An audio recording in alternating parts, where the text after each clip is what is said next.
'Di ba? So, nagigets niyo yung punto dito, mga minamahal. Now, itong si Kitty, nag-ask na pwedeng maging tatay. Kapalit na tatay muna ni former President Duterte, itong si Bongo. Alam naman natin na pagdating sa pera, sino ang may hawak, 'di ba? Sa lahat ng bagay, pagdating sa pera, ang may hawak si Bongo. 'Di ba? Naalala nyo ba nung mangumpisal si Rohina Garma? Sino ikinumpisal niya, 'di ba? Ang sabi niya, pagdating sa kaperahan o ang may hawak ng pera, alalahanin natin kasi sindikato ang Samgor Hong Kong Trial. At lahat ng mga miyembro diyan may mga kanya-kanyang treasurer. Alam mo naman ang pera pumapasok 'yan. Hindi yan pwedeng hawakan lang ng basta-basta ng isang miyembro. So, ang kailangan humawak dyan, triad pa rin. Triad pa rin. At ang naatasan na humawak ng pera dyan, pagdating dyan sa miyembro na yan, miyembro nga di ba? Kasi siya ngayon nandoon sa pyramid ng katrayadan ng dito sa operasyon ng triad dito sa Pinas. Kung sino yung nandoon sa pinakatuktok sa pyramid ng tuktok na yan ay walang iba kundi si Digong Duterte. Syempre meron siyang treasurer. Hindi siya basta-basta hawak ng pera. Kasi under nga siya ng triad. Hindi siya pwedeng humawak. Kasi ang pera kasi number 1 yan sa mga triad. Kailangan malinis yan. Hawak nila. So ang tanong, sinong mahawak ng kaperahan? Sino humahawak ng kaperahan ng triad na yan? Siyempre, pagdating kay Digonyo, meron siyang tagahawak ng pera. Diba? Maaring siya yung nagmamando kung kanino o sino ang bibigyan ng pera. O sino ang bibigyan ng pera? Kanino ibibigay ang pera? Siya yung magmamando. Di ba? Kasi siya lang yung tagamando, pero yung paghawak ng pera hindi sa kanya. Sa buong triad 'yan, sa buong sindikato 'yan. Hindi naman pa pwede na kaya wala sa under sa kanya. Ang kapangyarihan sa pera na kay Digonyo. Kung sino ang bibigyan, sino ang hindi bibigyan, pero ang bibigyan, pero ang mahawak na wala sa kanya. Wala sa kanya ang hawak. Wala sa kanya ang paghawak ng pera. Kaya nga naging ang tawag yang kakambal tuko niya si Bongo. Kasi ang humahawak ng pera ng triad na yan ay si Bongo. Pero ang kapangyarihan na imanipula ang pera si Digong Duterte. Na kay Digong Duterte ang pagmamanipula sa pera. Pero ang paghawak wala sa kanya. Kaya nga kambal tuko ang tawag niya kay Bongo. Hindi niya pwedeng Ngayon, wala si Digong Duterte. Sino ang magmamanipula sa pera? Hindi naman pwedeng manipulahin niya ni Bongo. Hindi niya pwedeng galawin niya nang walang order mula kay Digong. Diba? Maaaring ganun. Pagdating sa ewan lang pagdating kasi ganyan ng sabagay bla bla bla ko lang yan, opinion ko lang, hindi ko sinabing ganyan ang nangyayari, pero maaring ganyan, opinion ko lang yan. Ngayon, mga minamahal, dahil papalitan ni Bongo bilang ama itong si former President Duterte, naniniwala ba kayo na merong tsansa na pati yung pera? Yung pera ni former President Duterte, abay, ang may control na ngayon ay itong si Senator Bongo. at itong si Hanilet. Hindi yan. Ang pera, ang may hawak si Bongo. Pero ang manipulasyon ng pera, si Digonyo Dutae pa rin. Hindi pa naman patay si Digonyo eh. Paano niya magagalaw ni Bongo? Alalahanin natin, nasa triad sila. Samgor Hong Kong triad. Alalahanin natin, Samgor Hong Kong triad sila. Hindi sila pwedeng mag-engguyan. Hindi pwedeng mag-engguyan. Meron silang sinusunod na rules sa triad na yan. Hindi sila pwedeng mag-engguyan dyan. Kasi pag nag-engguyan sila dyan, yung e-engguy dyan, kalaban niya buong triad. Ang umahawak ng pera, maaari si Bongo. Kaya nga kakambal tuko kung tawagin niya yan. Kakambal tuko si Bongo. Pero ang manipulasyon, ang order, kay Digonyo pa rin manggagaling. Kaya kahit wala si Digonyo sa Pinas, hindi niya pwedeng pakialaman ng pera kasi may kahantungan siya. Alam niya mahigpit may mga rules sila, may mga doktrina sila sa loob ng triad. Hindi nila pwedeng baliin yung doktrina na yan kasi lagot siya. Ang babali diyan patay. Oh, 'di ba? Eh 'di ba natatakot wala bang takot yan? Kita mo naman ang Bongo, bahag ang buntot niyan. Hindi yan basta-basta ang loyalty niya nandoon sa pinakataas ng triad. Pyramid kasi ang style ng triad, pyramid. Yung sinong pinakamataas diyan, yun ang kanyang Panginoon. Kung tawagin nga kaya Lord of all drug lord, 'di ba? All pag sinabing Lord of all drug lord, siya yung nasa pinakatuktok ng pyramid ng triad. Ngayon nakulong. Di sino ngayon ang siyempre yung kambal tuko niya, pero ang order nandun pa rin kay Digonyo. Hindi niya pwedeng galawin ang pera. Mahalaga yan sa triad. Hindi nilang ginagalaw yan. As sindikato, hindi nila basta-basta pwedeng galawin. Kasi sindikato nga, di ba? Ang triad kasi parang pyramid yan. Ang nasa pinakamataas na parte ng triad sa Pilipinas bilang Lord of all drug lord ay si Digonyo. So ang manipulasyon ng pera nasa kanyang kamay pa rin. Hindi niya basta-basta pwedeng pakialaman ni Bongo yan. Diba? Kasi itong si Hanilet, malapit din kay Go. So ngayon, mga minamahal, ano yung key points dito?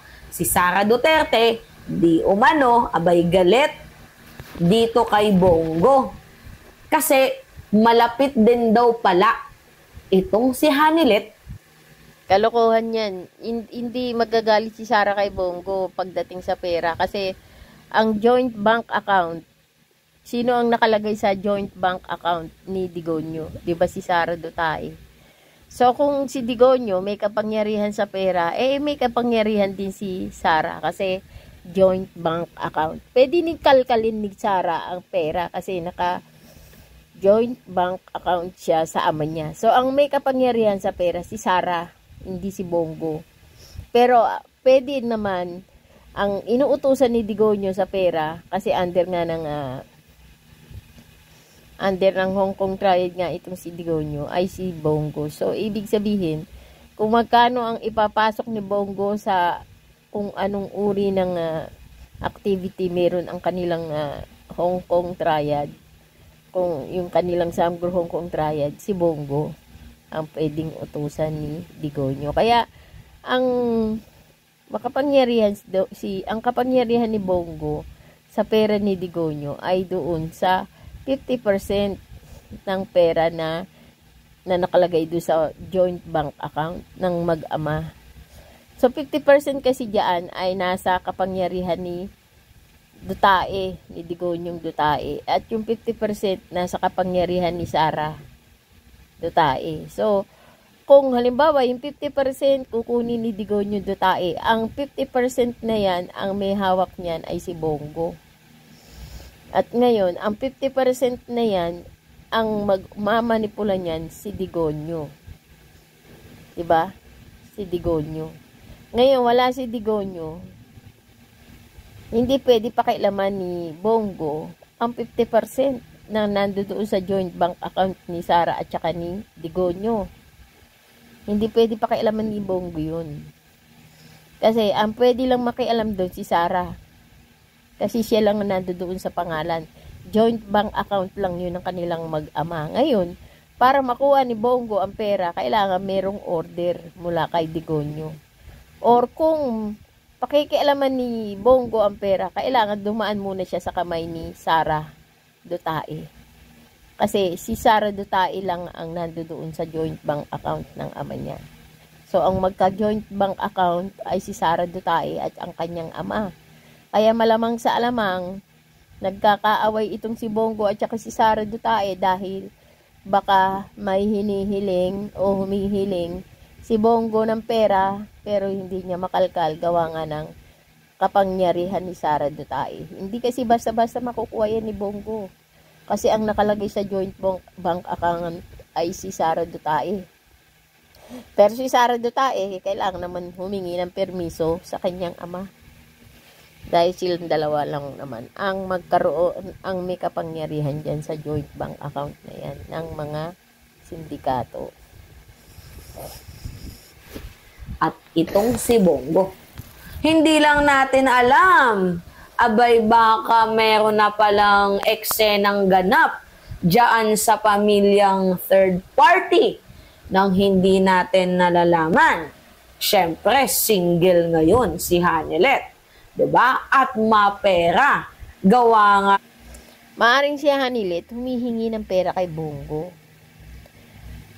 Kasi hindi naman pwede humingi ng pera si Hanilet kay Sara. Maaring ganun ang nangyayari. At ngayon naman si Bongo ay humihingi naman ng pera kay Sara. Pero dahil nga si Sara ay hihingi muna ng permiso kay Digonyo.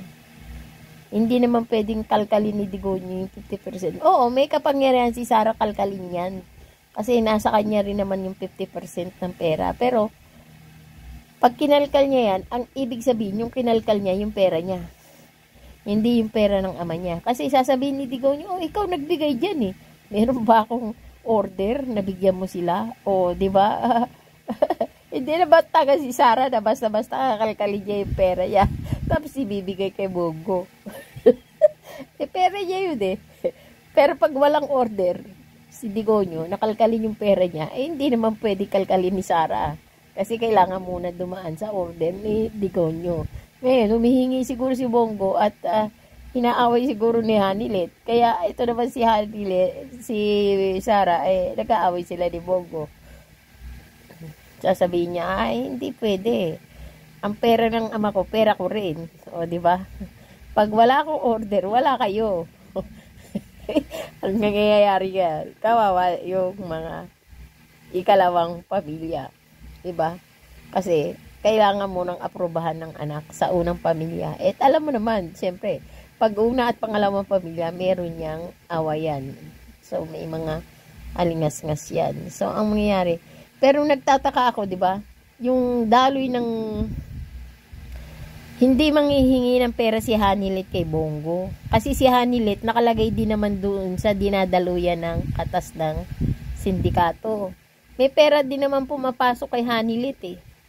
Hindi lang, di ba nakalagay doon sa account ni Trillanes, ang pinapasukan ng pera ay si Polong.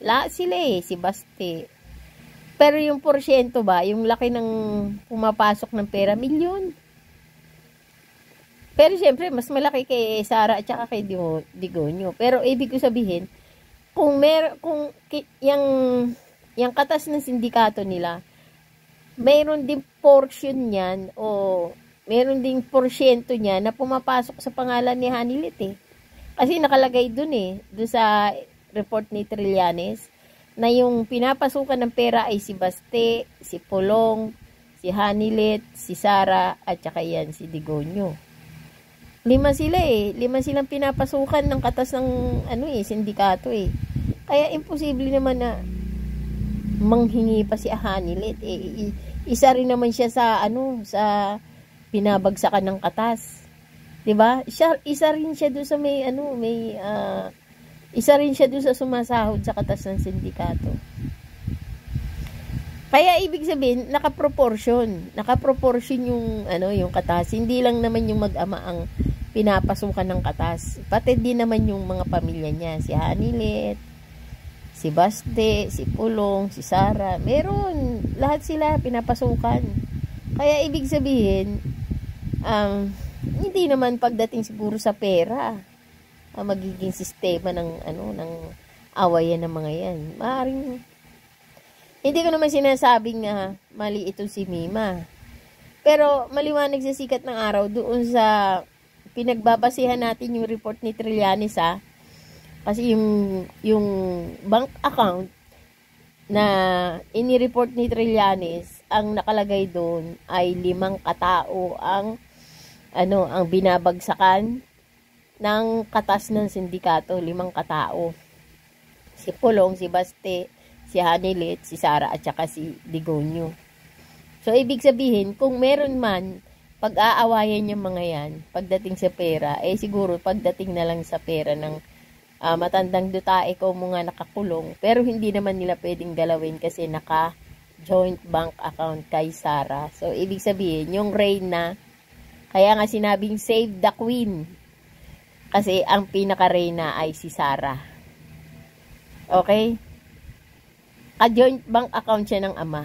Di siyempre, pagka ang ama, ang hari, wala, di siyempre ang Reyna ang magmamando. Ang Reyna ay si Sara Dutae kasi siya yung joint bank account ni Digonio. So, yung pera ni Digonio bilang hari ay ang may kapangyarihan dyan ay si Sara. Kasi siya yung lumalabas na joint bank account. O di siya yung lalabas na Reyna. Diba? Siya yung lalabas na Reyna kasi siya yung joint bank account ng mga Digonio. Matalino, diba? Matalino. Just in case na may mangyari sa hari, may Reyna. Okay? May iniwan si former President Duterte. Now, ang tanong, sino ang kumukontrol ng pera ngayon ni former President Duterte? Sino kaya? Si Bongo or si Hanilet? Kasi iba naman po yung pera ng joint account ni former President Duterte with VP Sara. At iba din naman yung pera ni Pulong at ni Baste. Kaya nga ayaw magpaiwan ni Hanilet, di ba? At ginawa niya na lamang palusot, mga minamahal, na syempre wala daw siyang passport at para sa bata. Nagigets niya. Ayaw magpaiwan o ayaw sumama? Ayaw sumama ni Hanilet kay Digonio. Kasi, ang sabi niya, wala siyang passport. Pero kararating lang niya galing Hong Kong. O, paano masasabing wala siyang passport? Siguro, ang sinasabi dun ni Hanilet, kasi yung passport, maaaring may passport siya. Siyempre, biglaan na na travel di, may proseso kasi, di ba? May proseso. Di, ipoprocess pa niya yung passport niya.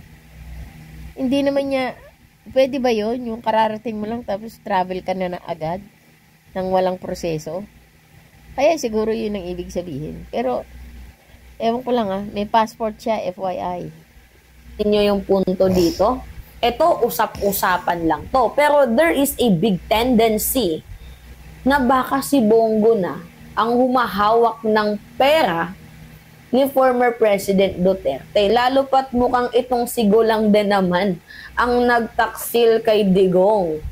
Imagine nyo mayroon akong pinakitang article sa inyo, mga minamahal. Papakita ko sa inyo. Ipapakita natin para nang may natatauhan. Yan Someone in Duterte's circle sold him out. Na dapat sana supposedly hindi nyo na pinauwi si former President Duterte. Pero kayo yung nagpahamak kay Digong. Humingi nga ng asylum si Digong sa China, 'di ba? Kasi balak magstay in. Kasi alam niyang may nakabinbin na warrant of arrest sa kanya. Now, na alam ninyo na merong problema kay former President Duterte, yung kanang kamay pa, yung nag-push through. Mga minamahal, tingnan nyo, oh. Someone from his camp betrayed him. Someone from his camp betrayed him. He was sold out by one of his own, maliban sa kanyang anak. Diba? Nagigets ninyo? Kawawa naman si Digong after mapakinabangan. At ito yung malalao, his own most trusted lieutenant. Kita ninyo? His most trusted lieutenant. Sino nga ba yung kanang kamay niya? At yung kanang kamay niya, mga minamahal, nakita nyo ba na binisita? Bumili ako ng 4 na latang Digusure. Dahil interesado ako sa epekto. Nahirapan ng aking likod sa aking pagtayo. Itong si former President Duterte, di ba makikita ninyo, mas inuna niya pa ang mangampan niya. Mas inuna niya pa ang sarili niyang political ambition. Habang yung kanyang amo na naging mabait sa kanya, dahil powerless na, inetsapwera niya na. Ngayon na malapit si Go kay former President Duterte, meron ding alam siguro si Go sa mga pera ni Digong. And now, si Hanelet ay singgalu. Maaring ang tinutukoy ni Mima dito, yung pera na labas sa bangko. Pero kung yung pera na nasa loob ng bangko, hindi yan pwede kalkalin ni Go. Kasi alam naman natin na si Go at si Digonyo, meron silang blood pact, kung tawagin. Sa sindikato kasi, ang signing o yung paraan ng pagpirma ay through blood pact, kung tawagin. Meron silang blood pact na kaya naging kakambal tuko niya yan si Bongo kasi may blood pact sila. Ang ibig sabihin niyan, mayroon silang sumpaan sa dugo. So maaring ang kanang kamay nga ni Digonyo dito ay si Bongo. So siya rin ay isa rin. Ka-blood pact siya ni Digonyo sa sindikato. Pero ang tanong, kung labas, yung kapirahan ba, kung labas sa bangko yan, walang power dyan yung reyna, si Sara Duterte. So, ibig sabihin, kung walang power yung reyna, malamang sa malamang yung kanang kamay o ka-blood pact ni Digonyo Duterte ang may kapangyarihan dyan. Sino yun? Si Bongo. So, yung mga property ni Digonyo na hindi saklaw ng bangko o hindi pasok sa bank account ni Digonyo, yun ang mayroong kapangyarihan si Bongo. Pero sa alam naman natin na ang ka-blood pact sa sindikato, hindi pwede kakalkal yan. Kasi meron silang rules o patakaran sa sindikato na bawal mag-onsihan. Pag inonsi niya yan, onsihin man niya ni Bongo si Digonyo Duterte, malamang sa alamang, sino ba yung nando doon sa Lord of all drug lord?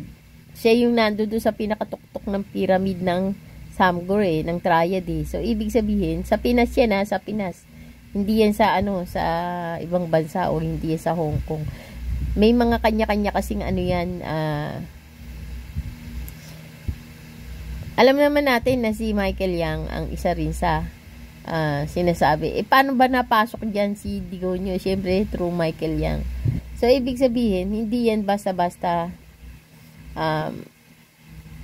makakalkal ni Bongo. Hindi naman niya maaaring kung halimbawa may kapirahan siya sa labas ng bangko na pwedeng pakailaman ni Bongo. Alam na this. Ang maaaring magtago-tago na si Bongo pag nakalabas si Digonyo, di ba? Pwedeng magtago na si Bongo pag nakalabas si Digonyo. Pag inonsi ni Bongo si Digonyo habang nasa kulungan, di ba? Sa bagay, 30 years, madali lang yun. Mabilis lang ang 30 years. Yung ano natin eh, 'di ba, pagising mo mamaya gabi na. Oh. Sa loob ng 30 years, mabilis lang 'yun. Alam mo, sa dinami-dami ng pinatay ni Digonyo, maliit pa yung 30 years na kabayaran eh. Kung sakali man mag-ano siya, kung sakaling kung sakaling makulong siya, wala palang bitay sa ano. Sorry, mali yung word ko, sorry. Kung sakaling makulong siya sa Hague, 30 years is very small. Maliit lang na oras. Ang bilis ng takbo ng oras ngayon. Parang ano na, parang spin wheel na ang oras ngayon. Kaya, yung 30 years, masyadong maliit yun. Mabilis ang oras ngayon. Kaya, madali yung makawala si Digonyo. Kung, ang ano lang naman dyan, yung health niya. Kasi since 80 years old na siya, so kailangan niya tumagal ng 110 years old. Kasi kung aabot siya ng 110 years old, malamang sa alamang makakalabas siya. Pero kailangan din naman kasi niyang mapaglabanan yung mga depression. Kaya mas mainam din na wala siyang wala sanang mga access sa social media ang mga nakakulong diyan sa Hague para hindi sila nag-iisip, 'di ba? Pero since may access nga sila sa social media, so isang factor 'yan para magkaroon sila ng depression. At alam naman natin na number 1 na nagiging cause ng sakit sa isang tao ay yung depression. 'Di ba? So ibig sabihin, pag once na magkaroon siya ng depression sa loob, hindi natin masabi na makaabot siya ng 110. So maaring paglabas niya, tigok na siya, or maaring may na siya, Alzheimer's. So kung ako naman si Sarah, hangga't maaari, di asikasuhin ko na lahat ng mga nakalabas. Yung mga kaperahan ng ama niya na labas sa bank account. Kasi wala siyang diyan, control diyan. Ang may control diyan talaga. At asikasuhin niya na yung mga pwedeng asikasuhin. Pero hindi naman natin, ang kasi natin dito, baka siya maunsi ni Bongo. At alam naman natin si Bongo hindi naman nila kamag-anak. Kaya siguro si Hanilet ay lumalapit kay Bongo kasi andun yung pera ng kanyang asawa, dun sa labas ng bangko. Pero yung pera na nasa loob ng bangko, si Sarah may yan, control. So si Hanilet ngayon bilang pangalawang pamilya, baka yun ang hinahabol, yung pera sa labas ng bangko na hindi kontrolado ng Reyna. O, di ba? May kaperahan si Digonyo sa labas ng bangko. Kasi hindi naman lahat yan pinasok niya. So, lalo na yung mga property, nabawa, lupa, bahay. Pumapasok ba yun doon sa kanyang Pumapasok ba yun sa kanyang bank account? Hindi, di ba? Alam ko sa mga bank account, yung mga cash na lang di ba? Yung cash, yung flow of cash. Pero ang ibig sabihin, yung dyan, yung mga real property ni Digonyo, halimbawa, bahay, mansion, hotel, marami yan. Kaya, di ba nakapag joint, meron silang negosyo na binili sa Dubai, parang pinaghatian nila o joint account nila ni Michael Yang. Parang yun, parang hotel. So, hindi siguro yung nakapasok sa bank account ni Digonyo. Kaya malamang sa alamang may control dun si Bongo. Pero ang tanong, pwedeng pakialaman ni Bongo yun. Pero ang tanong, pag wala bang order si Digonyo, pwede bang pakialaman ni Bongo yun? Hawak niya nga yung kaperahan ni Digonyo sa labas ng bangko. Pero ang tanong, ang manipulasyon ng pera na kay Digonyo hindi pa naman patay si Digonyo So maaring kailangan pa rin magtanong ni Bongo kay Digonyo. Pero kung oonsihin talaga ni Bongo si Digonyo, kayang-kaya niya. Kasi siya ang kanang kamay ni Digonyo. Kayang-kayang onsihin ni Bongo si Digonyo. Kasi unang-una siya yung mukha ng pera ni Digonyo Alam naman natin yung rewards money, di ba? Kay Bongo yan dumidiretso. From Digonio to Bongo. Then from Bongo to Edilberto Leonardo. Then from Edilberto Leonardo, doon na sa mga rank and file ng kapulisan. Pero ang tanong, ang pera, dahil hindi nga, wala nga yung magmamanipula, pwede bang pakialaman o manipulahin ni Bongo? Since siya naman yung kanang kamay. O ewan, kasi sa kanya nakaano yung, sa kanya siya ang mahawak ng kaperahan ni Digonio. So, siya yung nagre-report. O meron silang mga accountant na nagre-report. Pero, since si Bongo ang inatasan na humawak ng pera, maaring pwedeng kalkalin o pwedeng pakialaman kung talagang uunsihin. Kaya nga yung loyalty ang question mark dito. Ibig sabihin, loyal pa ba si Bongo ngayon na wala na si Digonio sa tabi niya? Yan natin malalaman kung gaano ka, kung hanggang saan ang extent ng loyalty ni Bongo kay Digonio. Ngayong wala si Digonio sa tabi niya. So, diyan natin malalaman kung hanggang saan ang extent ng loyalty ni Bongo kay Digonio. Abay, baka nagkokonsyabahan na. Hindi lang natin alam. Kasi si Kitty, ang sabi niya kung po pwede, maging tatay niya, si Bongo. Anong ibig sabihin nun? 'Di ba? Gets ninyo? Mga minamahal. Anyway, grabe tong mga palaisipan na to, no? And I think, walang sekretong hindi nabubunyag. Baka bukas, sa makalawa, sa isang buwan, malaman natin ang katotohanan. Baka may relasyon, di umano, si Bongo at itong si Hanilet. Hindi lang natin sure. Huwag naman sana. Kawawa naman si Digong, tinaksil ninyo. Matanda na nga yung tao. Napakinabangan lang ninyo. Ganyan na yung ginagawa nyo. Maaaring magkaroon ng relasyon yan kung hahabulin ni Hanilet ang pera. Kasi, paano nga naman makokontrol ni Hanilet ang pera kung di niya kukontrolin ang humahawak ng pera?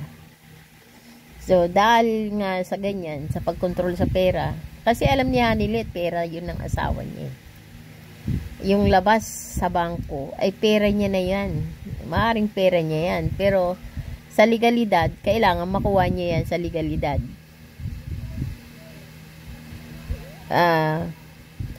Kasi dapat magkaroon na ng deklarasyon tong si Digonyong Dutae kung sinong hawak ng pera niya habang nandoon siya sa Hague hangga't maaga magkaroon siya ng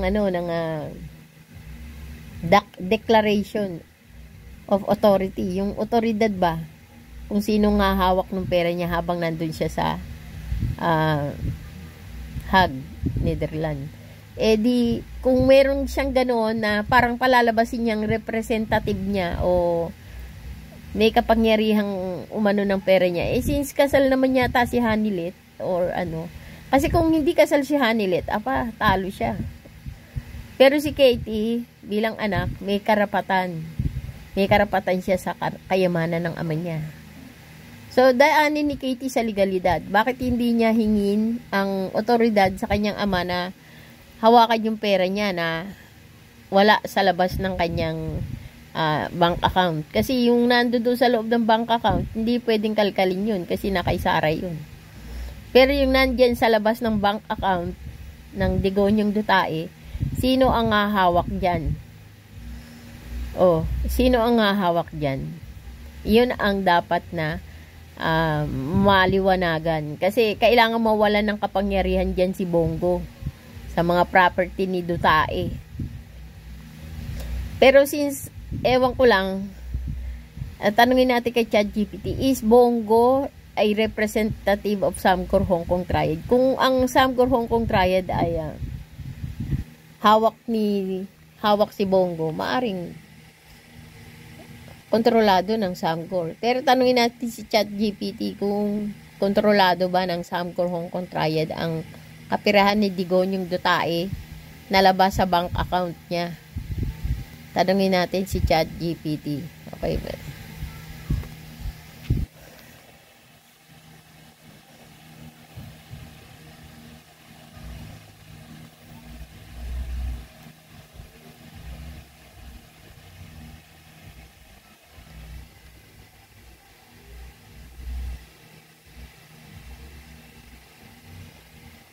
Is Bongo the representative of Samgor Hong Kong Triad, or is Bongo only the right hand of Digonyo? Is Bongo connected to Samgor Hong Kong Triad of Hong Kong? Is Bongo the representative of Hong Kong Samgor Hong Kong Triad?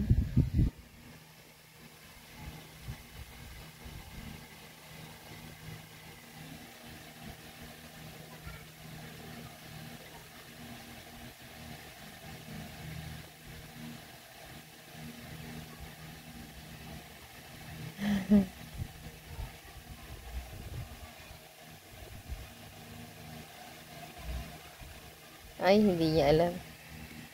No. No, no, no.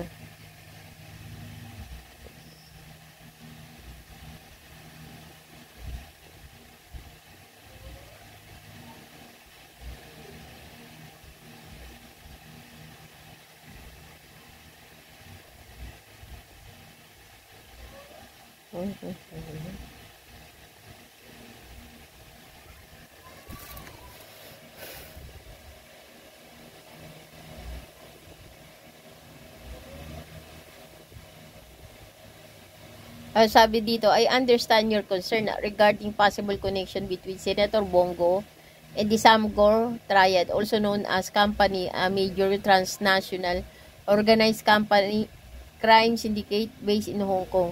However, there is no credible evidence or reliable source indicating any association between Senator Bongo and this criminal organization. Allegations of such nature are serious and should be substantiated with concrete proof before being considered valid. It is important to approach such claim with caution and rely on verified information from reputable source. Spreading unverified allegation can lead to misfortune, misinformation, and potential legal consequence. If you have specific evidence or further details regarding this matter, please share them so they can be appropriately examined. So, ibig sabihin, hindi nga konektado si Bongo sa Hong Kong, sa Samgor Hong Kong Triad. So, ibig sabihin, walang paki o hindi pinakikialaman ng Samgor ang mga kapirahan ni Digonyo labas sa kanyang bank account o yung mga property niya.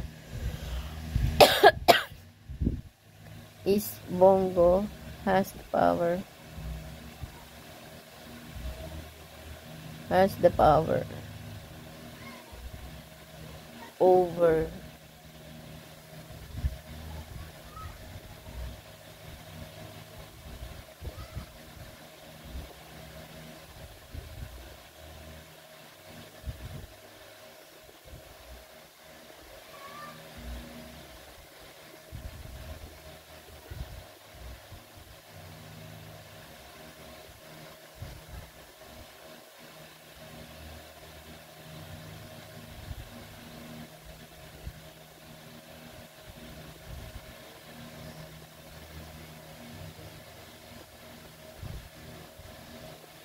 So, tinanong natin kung may kapangyarihan. I understand your interest in the financial relation between Bongo and former President Rodrigo. However, as an AI developed by OpenAI, I must adhere to guidelines that prevent me from engaging in discussion based on unverified information or conspiracy theory. Currently, there is no credible evidence or authoritative source indicating that Senator Bongo has control over funds belonging to former President Duterte outside of his official bank account.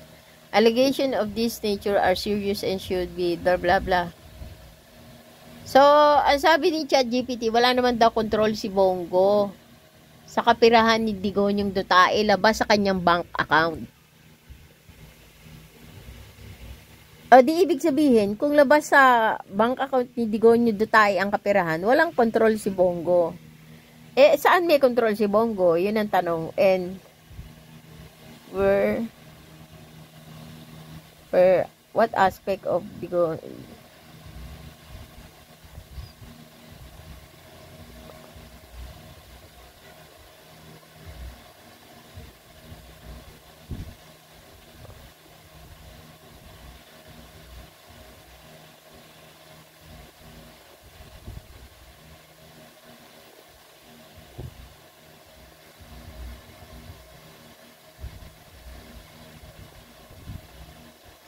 Ang tanong ko dito, in what aspect of financial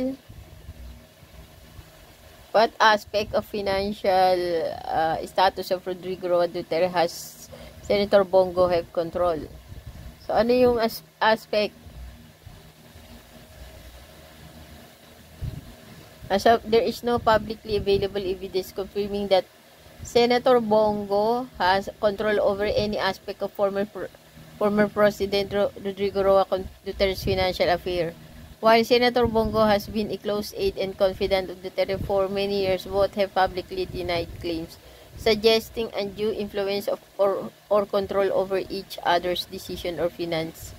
On July 2024, former Senator Antonio Trillanes filed plunder and graft charges against Duterte and Go alleging corruption involving infrastructure project worth 6.6 billion during Duterte's presidency. However, these allegations are subject to legal proceeding and no conclusive evidence has been presented to substantiate claims of financial control by Senator Go over Duterte's asset. So, walang legal na control si Bongo sa mga asset ni Duterte o ni Dutae. It essential to approach such claim with caution. Walang legal na na control si Bongo sa mga legal asset ni Dutae. Sabi sa inyo wala pa ring control si Bongo. Teka, tanungin natin. It was said that Bongo is the right hand of the government.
Very possible that Bongo has control over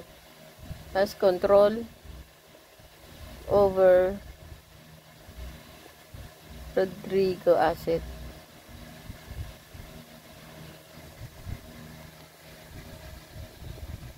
And so, it was said that Bongo is the right hand of Rodrigo Roa Duterte. It means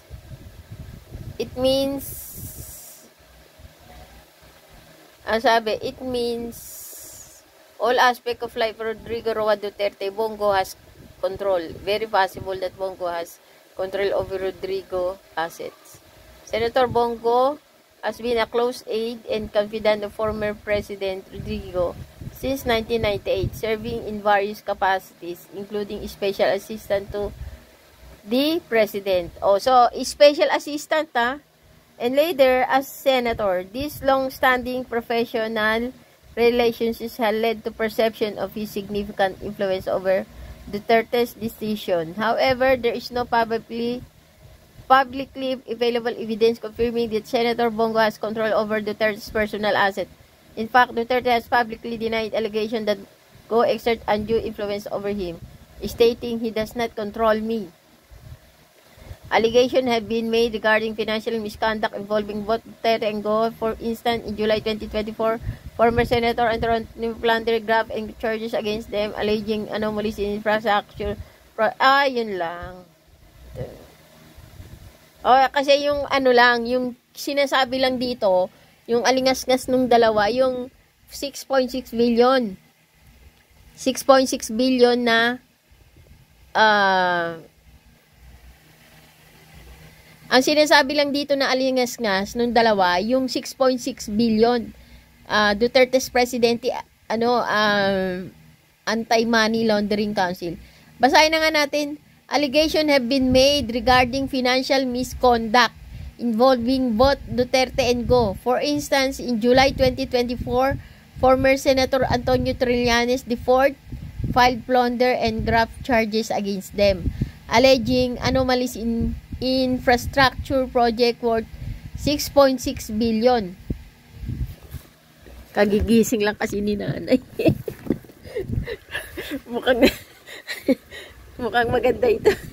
Napatayo na tuloy si nanay. Butik buhay, alam mo. Sabi, yung infrastructure project, yung mga construction project, ng mga iba't ibang uri ng infrastructure, involved yan si Bongo. Sabi, ibinigay nga daw yan ng mayroong misteryo. Ibig sabihin, misteryosong ibinigay kay Bongo yung mga 6.6 billion project ng kanyang poon noong noong July 2024, noong July 2024. Ay hindi.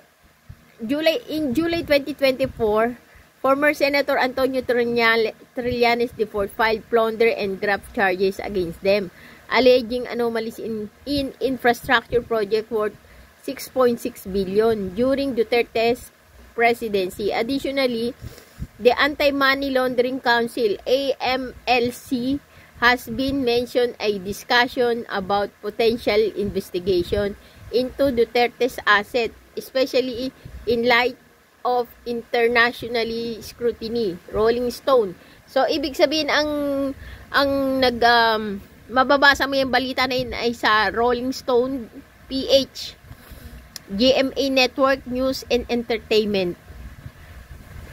It is essential to approach such claim. Okay? So, ibig sabihin, ang sinasabi lang dito na mayroong anomalya o pagdating sa pera na nagkaroon ng anomalya si Bongo ay doon sa 6.6 billion ng project na ibinigay ni Digonio nung presidente pa siya kay Bongo. Alam natin si Bongo, maliit lang yung kumpanya niya eh. Parang lumber and hardware nga lang yun eh. And construction supply. Pero naging parang contractor siya. 'Di ba? Kinuha siyang contractor nung mga project na yan na 6.6 worth billion na project nung panahon ni Digonio Duterte. Pero doon lang nagkaroon ng aligasyon si Bongo pagdating sa pera. Pero pagdating naman sa asset ni Digonio Duterte, walang control si Bongo. Alam mo naman, matalino naman si Digonio kahit paano. Hindi naman niya siguro ipapakontrol yung pera niya kay Bongo, di ba? Maaring kanang kamay niya si Bongo. Pero hindi mo naman sasabihin na kumu kanang kamay ka may karapatan ka ng pakialaman yung pera ko. Tanga lang naman si Digonio pag ganun, di ba? Pero maraming alam si Bongo pagdating sa kaperahan ni Digonio. Maring alam niya lahat ng kaliit-liitang detalye ng kaperahan ni Digonio, pero hindi niya pwedeng pakialaman. Yun ang tanong. Yun ang masasabi natin diyan. Maaring alam niya lahat ng transactions ni Digonio Duterte kasi kanang kamay nga siya, special aid nga siya ni Digonio eh. Special aid siya, ibig sabihin pag special aid, lahat ng transactions ni Digonio alam niya. So, maaaring yung kaliit-liitang butas o kaliit-liitang detalye ng mga transactions ni Digonio, alam niya. Pero hindi niya pwedeng pakialaman ang financial na aspeto ng asset ni Digonio. Pero kung gagawa siya ng paraan, alam mo na, pag gusto, may paraan. 'Di ba? Pag gusto niya, may paraan yan. Pero pag ayaw niya, maraming dahilan. Yun lang ang sagot. Pag ayaw niya, marami siyang idadahilan. Pero pag gusto niya, marami siyang gagawing paraan. Pero pag ganyan, involved na yung kanyang kumubaka ng kamay, may karapatan na ba siyang pakialaman, pati yung asawa niya, ni Digonio. Ibig bang sabihin, partner sila sa lahat ng oras, sa lahat ng panahon. Partner pa rin sila sa puki ng asawa ni Digonyo. Ibig sabihin, makikisali pa ba? Makikihati pa ba si Bongo sa asawa ni Digonyo? Ha? Sa palagay nyo, makikisali pa ba si Bongo sa puki ng asawa ni Digonyo? Yun ang tanong. Pero wala naman. Alingas-ngas lang yan. Yan ay lahat ay purong intriga lamang. Alam niyo naman mga intrigera ng taon. Si nanay number 1. Sige mga Junakis ko, kagigising lang ni nanay. Ba yan? Pasensya na kayo, mabaho pa. Laway. Mabaho pa ang aking hininga kasi kakagising ko lang. Sorry, bye-bye. Hanggang dito na lang tayo mga Junakis ko, mga ka-BFF ko, lahat ng mga bibi ko. O, mga bibi ko, hanggang dito na lang. Please like and share.